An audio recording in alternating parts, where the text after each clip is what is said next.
The Oklahoma bombing. New evidence links prime suspect Tim McVeigh to a white supremacist cult. Correspondent Jim Stewart is on the case. A major setback for congressional term limits. Bob Schieffer is on Capitol Hill. Midwesterners are run out of town by a river. Vicki Mabry is on the scene in Missouri.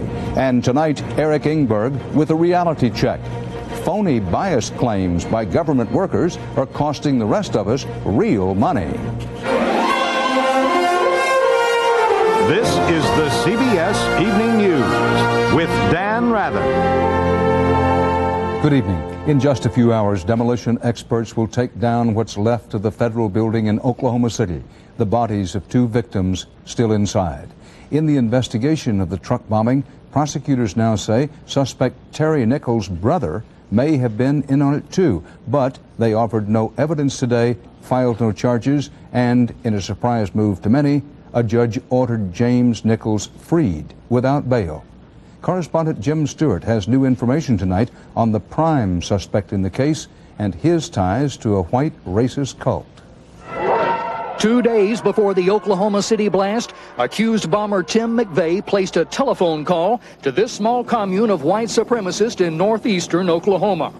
Sources tell CBS News McVeigh made the call from Junction City, Kansas on April 17th, just 5 minutes after arranging to rent the Ryder truck used to carry the bomb. Authorities want to question the commune's leader, Robert Millar, about that call and others McVeigh made to the compound. They stress they have no reason at this time to believe Millar or any of his 75 followers were involved in the bombing, but they see the calls as part of an emerging pattern of relationships McVeigh had with white supremacist and armed militia groups. Millar has denounced the Oklahoma attack and says his organization is non-violent. People live their private lives, family style. We're very strong on family. We're religious orientated, of course. Meanwhile, sources confirm federal prosecutors are negotiating with Michael Fortier, a friend of Tim McVeigh's from Kingman, Arizona. Sources say Fortier admits helping McVeigh scout the federal building in Oklahoma City.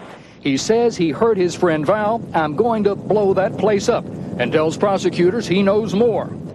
And in Detroit today, a federal judge ordered James Nichols released on his own bond. Nichols had been charged along with his brother Terry and Tim McVeigh on explosives charges unrelated to Oklahoma City.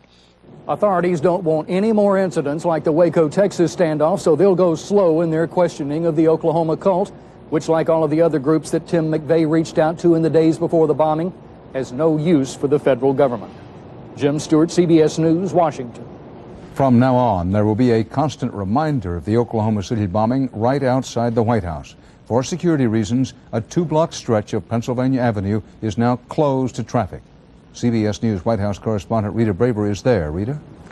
That's right, Dan, and I've got to tell you, it feels very strange to be walking here along the middle of Pennsylvania Avenue without lots of traffic zooming by. Now, even before the Oklahoma City disaster, as we previously reported, a special commission that was studying White House security had concluded that the avenue should be closed. The fear was that the place was vulnerable to a car or a truck bomb. Nevertheless, officials were reluctant to go forward with the closing. Oklahoma City changed everything. And after a classified briefing, President Clinton signed off on the closing. The big worry today was that traffic in the city would be incredibly snarled. That has not happened. There was kind of a party atmosphere out here today. Eventually, this whole area will be turned into a park, which could bring a happy ending to something that was driven by terrorism, Dan.